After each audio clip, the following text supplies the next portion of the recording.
성도 여러분, 세상에 사는 동안은 사람이 다 갚을 수 없는 사랑과 은혜가 두 가지 있다고 합니다. 하나는 하나님의 사랑과 은혜, 그리고 다른 한 가지는 부모님의 사랑과 은혜라고 할 수 있습니다.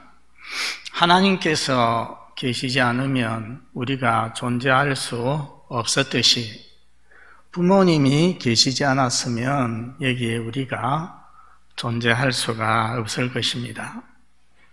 우리 찬양대로 낳으시고 길러주신 어버이 은혜 기억하고 감사하는 성도 다 되시기를 바랍니다.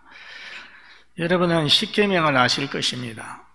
십계명은 출애굽한 이스라엘 백성이 시내산 밑에 이르렀을 때에 하나님께서 모세를 통하여서 자기 백성에게 주신 법입니다. 출애굽기 20장에 기록이 되어 있습니다. 그리고 약 40년 후에 이제 이스라엘 백성이 광야 생활을 다 끝내고 가나안으로 들어가기 직전에 그동안 하나님께서 이스라엘 백성에게 주셨던 모든 말씀을 정리를 해서 모세가 다시 한번 이스라엘 백성에게 연설을 합니다. 그것이 바로 신명기의 말씀입니다. 여러분, 이 신명기 5장에도 십계명이 기록이 되어 있습니다. 16절에 한번 보시기 바랍니다. 16절 첫 줄에 보면은 너는 내 하나님 여호와께서 명령한 대로 했습니다. 언제 명령했습니까? 시내산 아래에서 약 40년 전에 하나님께서 말씀했습니다. 그때는 하나님께서 앞에 이런 말이 없이 그냥 내 부모를 공경하라 그렇게 하셨는데, 이제 그 말씀을 다시 주시기 때문에 뭐라고 말씀합니까? 너는 내 하나님 여호와께서 명령한 대로, 이 말씀이 앞에 붙어 있습니다. 성도 여러분, 여러분은 십계명을 순서대로 다 암송을 하십니까? 십계명은 하나님께서 하나님 백성에게 주신 도덕법입니다. 우리 생활의 법입니다. 그렇기 때문에 예수 믿는 사람이 십계명을 순서대로 암송을 못한다 하면은 대단히 부끄러운 일입니다. 이것을 우리의 마음속에 새기고 우리 신자들은 적어도 한 주에 한 번 정도는 십계명 앞에서 자기의 삶을 점검해 보아야 됩니다. 첫째 계명에서 10번째 계명까지 하나하나 나는 어떻게 하면서 사는가 생각해 보고 반성하고 회개할 것은 회개하고 그렇게 살아야 한다는 것입니다. 이 십계명 중 제5계명은 사람에 대하여서 지켜야 될 첫 번째 계명, 가장 중요한 계명이라 할 수 있습니다. 그것은 바로 내 부모를 공경하라는 말씀입니다. 여러분, 부모를 공경하는 거 어떻게 하는 것이겠습니까? 세 가지로 생각을 합니다. 첫 번째 단계는 순종하는 것입니다. 사도 바울은 에베소서 6장 1, 2절에 이 5계명을 인용을 했습니다. 그것은 두 가지 의미가 있습니다. 이 십계명은 제5계명의 말씀은 구약 이스라엘 백성들에게만 적용이 되는 것이 아니라 오늘날 교회에 속한 신약의 백성들에게도 그대로 적용되는 것임을 우리에게 보여줍니다. 그리고 거기에는 어떻게 말씀하느냐 하면 자녀들아 주 안에서 너희 부모에게 순종하라, 이것이 옳으니라, 내 아버지와 어머니를 공경하라, 이것이 약속 있는 첫 계명이니라 하고 말씀을 했습니다. 순종과 공경을 말씀을 하셨습니다. 이것을 통해서 우리가 알 수 있는 것은 부모 공경 속에 순종이 들어간다는 말씀입니다. 여러분, 주 안에서 순종하라 한 말씀의 의미가 무엇이겠습니까? 부모가 예수님을 믿으면은 부모에게 순종하라는 말인가? 그 말은 아닙니다. 주님께서 세우신 기준에 따라서 부모에게 순종하라는 것입니다. 때로 부모님이 우리 하나님의 말씀에 정면으로 배치되는 말씀을 하실 수가 있습니다. 너 교회 다니는데 기독교 신앙 그거 버려라! 이런 말씀을 하실 수도 있죠. 그러나 그것에는 순종할 수가 없습니다. 그러나 그런 특별한 경우를 제외하고는 다 순종해야 한다는 것입니다. 우리 골로새서 3장 20절에 있는 말씀을 같이 읽어봅니다. 시작. 자녀들아 모든 일에 부모에게 순종하라. 이는 주 안에서 기쁘게 하는 것이니라. 어떤 일에 순종하라고 했습니까? 모든 일에 순종하라. 하나님께서 말씀하셨습니다. 성경에서 부모 순종의 가장 좋은 예, 구약 성경에는 예레미야 35장에 보면은 레갑 자손이 나옵니다. 하나님께서 불순종하는 이스라엘 백성에게 교훈을 주시고자 어느 날 예레미야 선지자에게 한 가지 말씀을 하셨습니다. 너는 레갑 자손들을 성전에 있는 방 한 곳에 불러서 그들에게 포도주를 대접해 보아라. 그렇게 말씀을 했습니다. 여러분, 레갑 자손들은 집을 짓지 않습니다. 들판에서 텐트를 치고 사는 유목 민족입니다. 그런데 지금 바벨론의 군대의 공격을 받아서 잠시 예루살렘 성 안에 피신을 와 있는 것입니다. 그래서 예레미야는 하나님께서 하신 말씀대로 그들을 초청을 했습니다. 그리고 그들에게 잔 가득히 포도주를 부어주면서 자, 마시라 했습니다.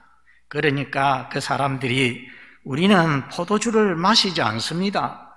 우리 선조가 너희와 너희 자손은 영원히 포도주를 마시지 말고 집도 짓지 말고 파종도 하지 말고 포도원을 가지지 말고 그리고 평생 장막에 살아라.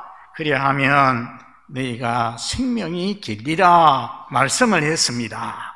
하는 그래서 우리는 못 마시겠다는 것입니다.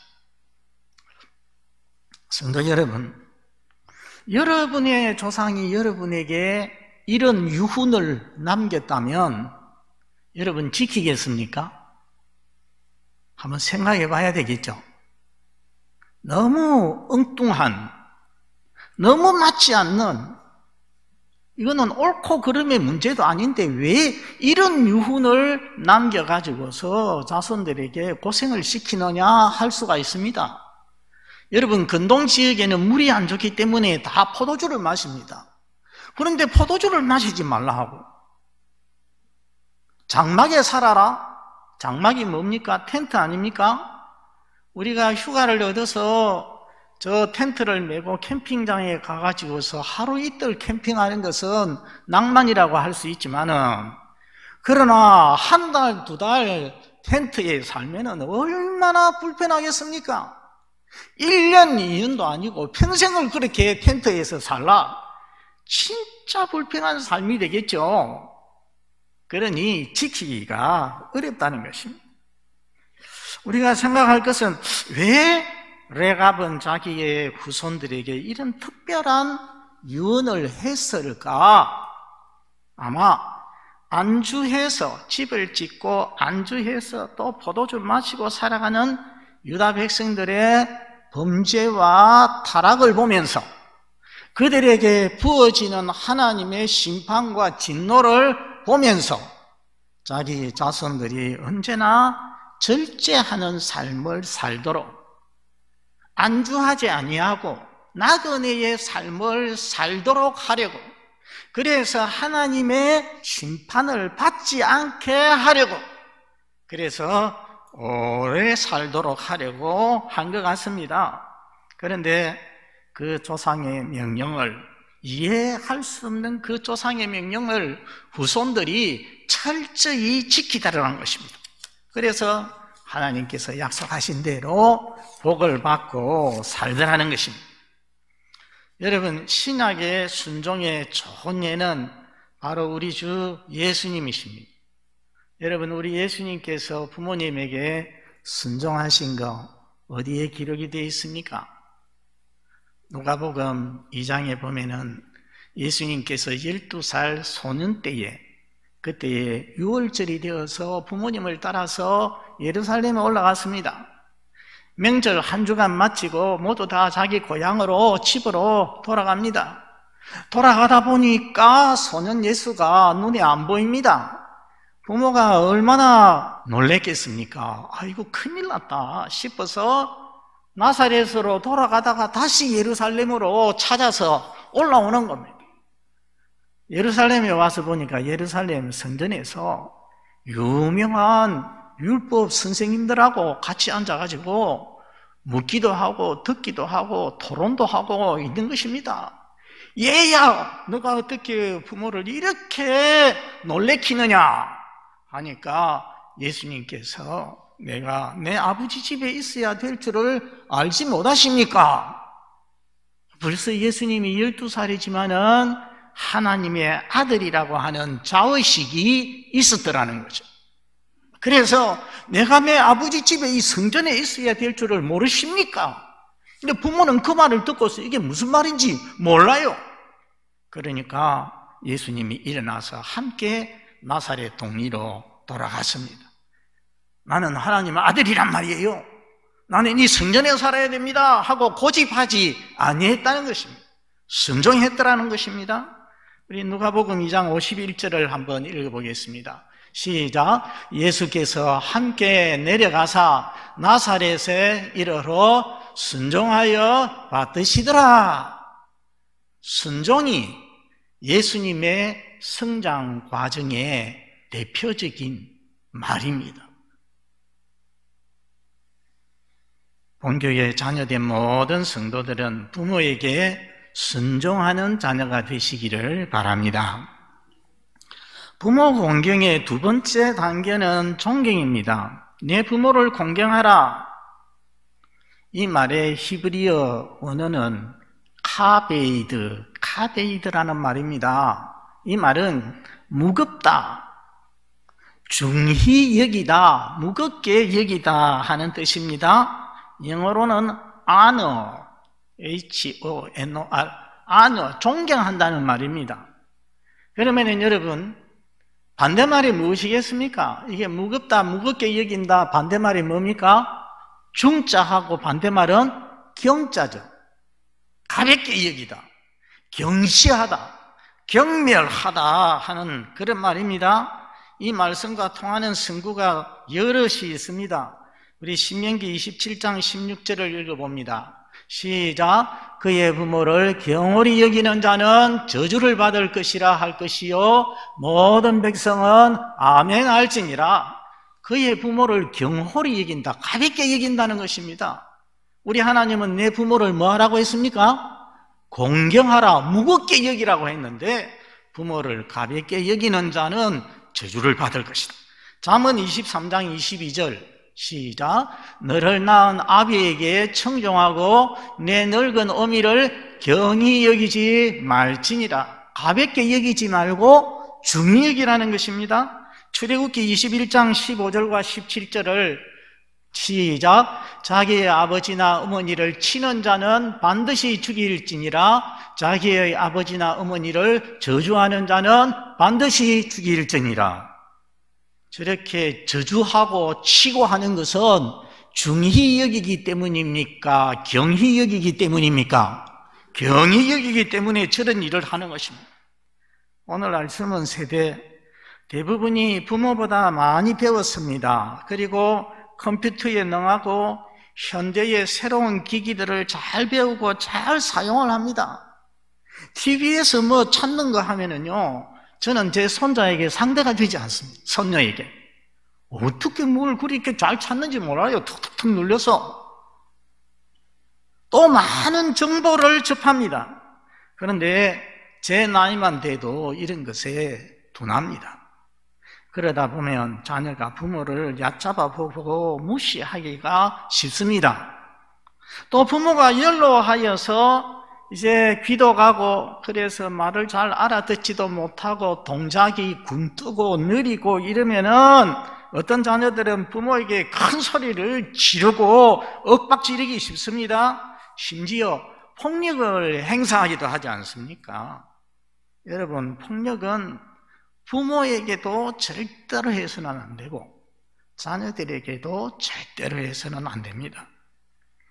여러분, 우리 인류는 2번 시작했습니다. 무슨 말인가 하니까 아담과 하와가 처음에 인류 시작이 되었죠. 인류의 시조입니다. 그런데 범죄 타락해서 죄가 이 세상에 가득하게 될 때에 하나님께서 노아의 가족 외에는 다 대홍수를 통하여서 심판을 해버렸었습니다. 인류가 몰살을 했습니다. 그리고 이제 2번째 인류가 전해지는 것은 노아의 3 아들, 부부, 그들로 인하여서 사람이 지구상에 퍼지기 시작을 했습니다. 그런데 노아의 아들 3형제 중에 셈과 야벳은 아버지의 축복을 받았는데 가운데 아들 함은 저주를 받았습니다. 왜 그렇게 되었느냐? 그 원인이 뭐냐? 뭡니까? 바로 부모 공경 문제였습니다. 부모를 존경하느냐 마느냐 하는 문제, 제5계명의 문제였습니다. 홍수 후에 노아가 농사를 시작했죠. 포도나무를 심었습니다. 포도를 따서 포도주를 담아가지고 그것을 과하게 마셨습니다. 인사불성이 되어서 옷을 그냥 다 벗어버리고 자기 천막에 장막에 누워 있었습니다.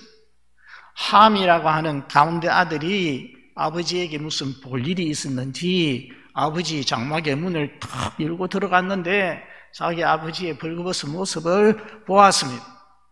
보았으면 어떻게 해야 되겠습니까? 빨리, 남이 보기 전에 빨리 내가 덮어드려야 되죠, 옷으로. 그런데 그러하지 아니하고 그런 모습을 보고서 바깥으로 나와가지고 자기 형님하고 동생에게 이것을 일렀습니다. 좋은 구경거리가 있다. 저 아버지 장막에 한번 들어가 봐라. 꼴 좋다. 아버지를 존경하는 마음이 조금도 없었죠.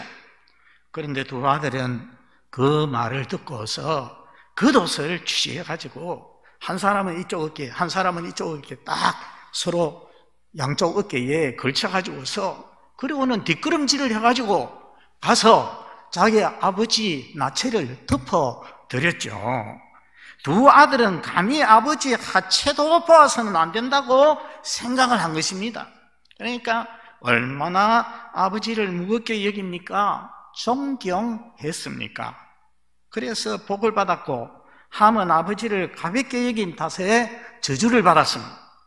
여러분, 부모님 상태가 어떠하든 간에 예를 들어서 노아처럼 취해가지고서 옷을 벗고 들어 누워있는 그런 모습일지라도 내 부모가 늙어서 사랑구실을 못한다고 할지라도 어떻게 해야 된다는 것입니까? 존경해야 된다는 것입니다. 그게 하나님의 뜻입니다. 3번째 단계는 부모를 보살핌, 곧 복양입니다. 여러분, 우리가 군에 가면은 이제 임무교대, 역할교대라는 말을 많이 사용을 합니다. 자녀는 어릴 때에 부모의 보살핌을 받아서 자라게 됩니다. 그런데 자녀가 장성하고 부모가 늙어지면은 반대로 부모가 자녀의 보살핌을 받게 되는 것입니다. 이것은 너무나도 자연적인 그런 자연스러운 일입니다. 디모데전서 5장 8절을 한번 같이 읽어보겠습니다. 앞에 디모데전서 5장 8절 시작. 누구든지 자기 친족 특히 자기 가족을 돌보지 아니하면 믿음을 배반한 자요 불신자보다 더 악한 자니라. 자기 친족을 돌보지 아니하면, 저 말씀은 결국은 자기 핏줄, 자기 부모를 돌보지 아니하면 그 사람은 믿음 배반한 자다, 그렇게 말씀하고 있습니다. 저 말씀은 자녀는 부모를 돌봐야 된다는 말씀이죠. 이 일이 오늘날 우리 사회에서는 갈수록 어려워져 가고 있습니다. 급속한 노령화로 인해서 우리 사회만 해도 초고령화 사회가 되었습니다. 그런데 전에는 자녀가 많아서 그래도 부모 모시는 일이 그래도 좀 쉬웠죠. 우리 자녀들이 십시일반 조금씩 내가지고서 생활비를 드리기도 쉬웠는데 지금은 자녀가 한두 명이 되다 보니까 어려워졌습니다. 아니, 아예 불가능한 경우도 있습니다.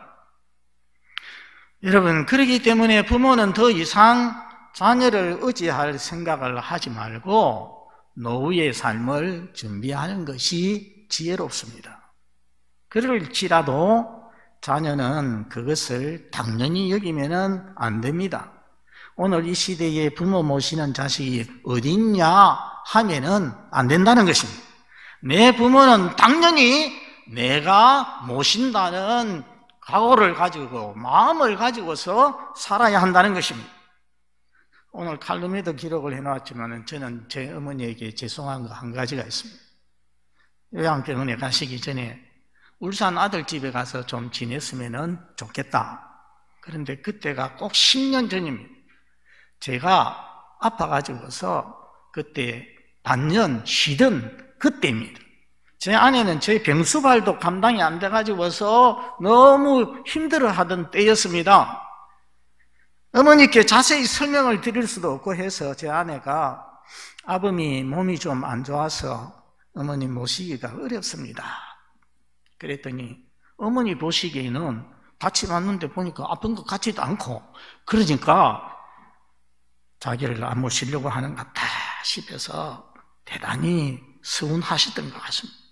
그 뒤에는 모실 기회도 없이 소천을 하셨습니다. 어쩔 수 없는 경우에는 요양원, 요양병원에 보낼 수밖에 없지만은 할 수 있으면은 집에서 외롭지 않게 이 세상을 떠날 수 있도록 그렇게 해드리는 것이 얼마나 아름답습니까? 지난번 고난주간 특세 때 가상칠언, 그 가상칠언에 대해서 우리 성도들이 주보에 글을 많이 내었습니다. 기억하십니까? 세 번째 말씀이 무엇인지 기억하십니까? 예수님께서 마리아를 보시고 뭐라고 말했습니까? 보소서 당신의 아들이니이다. 자기 보라는 것이 아니고 옆에 서 있는 요한을 보고서 보소서 이제부터 요한이 당신의 아들입니다. 요한에게는 뭐라고 했습니까? 보라 내 어머니라. 이제부터 나의 어머니가 마리아가 너의 어머니가 될 것이다. 이게 무슨 말씀입니까? 이게 바로 제자 요한에게 자기 어머니를 부탁하는 말씀이에요. 그 십자가에서 죽어가는 순간에도 자기 어머니를 잊지 아니하고 이렇게 책임을 지더라는 것입니다. 책임을 다하고자 했다는 것입니다. 우리 주님의 그 모습을 본받는 우리 성도들 다 되시기를 바랍니다. 유명한 이야기 하나 하고 마치겠습니다. 여러분, 셰익스피어 있지 않습니까? 4대 비극이 있습니다. 4대 비극 중에 하나가 리어 왕입니다. 세 딸이 있었습니다. 리어 왕이 나이가 80이 되어서 이제는 자기의 나라를 딸들에게 물려주기를 원했습니다. 그래서 어느 날 세 딸을 불러다 놓고 말을 했습니다. 너희가 나를 얼마나 사랑하는지 말로 표현을 해봐라. 그에 따라서 내가 내 나라를, 땅을 나눠주겠다 했거든요. 어떻게 보면 참 어리석은 말 아닙니까? 그죠? 예, 어리석은 말입니다. 큰딸이 먼저 아주 그럴듯한 말로 아버지를 사랑합니다 하니까 마음에 들어가지고서 나라를 탁 떼주었습니다. 둘째 딸이 역시 입에 발린 달콤한 말로 아버지를 너무 사랑한다고 하니까 또 마음에 들어가지고서 땅을 딱 떼주었습니다. 셋째 딸 코델리아는 아버지가 왕이 가장 사랑하는 딸입니다. 기대에 만땅해가지고서 다 귀를 기울이고 있는데 코델리아가 생각할 때에 첫 번째 딸 언니들이 너무 참 아첨하는 모습을 보고서 마음에 들지 않아서 저는 자식된 도리로 아버지를 사랑할 뿐 그 이상도 그 이하도 아닙니다 하고 너무 정직하게 대답을 해버렸어요. 그랬더니 아버지 리어 왕이 대노했죠. 제일 많이 주려고 했는데 하나도 안 주고 그 땅 그거 그냥 반으로 딱 쪼개가지고 큰딸, 두 번째 딸 다 줘버렸습니다. 그래서 코델리아는 눈물을 흘리면서 무일푼으로 프랑스로 건너가서 이미 약혼이 되어 있던 프랑스 왕과 결혼을 해서 살게 되었습니다. 이제 리어 왕은 땅 다 이제 쪼개줬죠. 이제 그래서 이제 이 딸, 저 딸 집에 가서 이제 존경받으면서 대접받으면서 살려고 했습니다. 먼저 큰딸 집에, 큰딸 나라에 도착을 했습니다. 그런데 한 달도 안 되어서 큰딸의 본심을 알게 되었습니다. 처음에 들어올 때는 막 이렇게 하더니 갈수록 쌀쌀해지더니 시중들기가 싫어가지고서 궁 밖으로 쫓아내버렸습니다. 크게 낙담을 하고 두 번째 딸에게 갔는데 이 두 번째 딸도 똑같이 언니 못지않게 구박하고 홀대를 하는 것입니다. 이 안타까운 사실을 왕의 부하가 코델리아에게 프랑스에 건너가서 코델리아에게 전했습니다. 비참한 모습으로 코델리아와 만나게 된 왕이 눈물을 흘리면서 자기의 어리석음을 후회하고 그리고 딸에게 사과하고 그래서 화해하게 됩니다. 코델리아는 남편 프랑스 왕에게 자기의 두 언니를 징벌해 줄 것을 부탁을 합니다. 그래서 프랑스와 영국에 전쟁이 일어났습니다. 전쟁이 일어났는데 안타깝게도 프랑스가 패했습니다. 리어 왕도 그렇고 딸도 그렇고 다 포로가 되었습니다. 코델리아는 사형 언도를 받아가지고서 죽게 되었습니다. 싸늘한 그녀의 시신을 안은 채 리어 왕은 슬퍼하며 괴로워하다가 죽고 말았습니다. 참 생각해 보면은 셰익스피어는 이것을 처음부터 비극으로 썼기 때문에 비극적으로 끝을 내버리지만은 제 생각에 하나님께서 만일에 쓰셨다면 어떻게 했겠습니까? 해피엔딩으로 끝이 나지 않을까 생각합니다.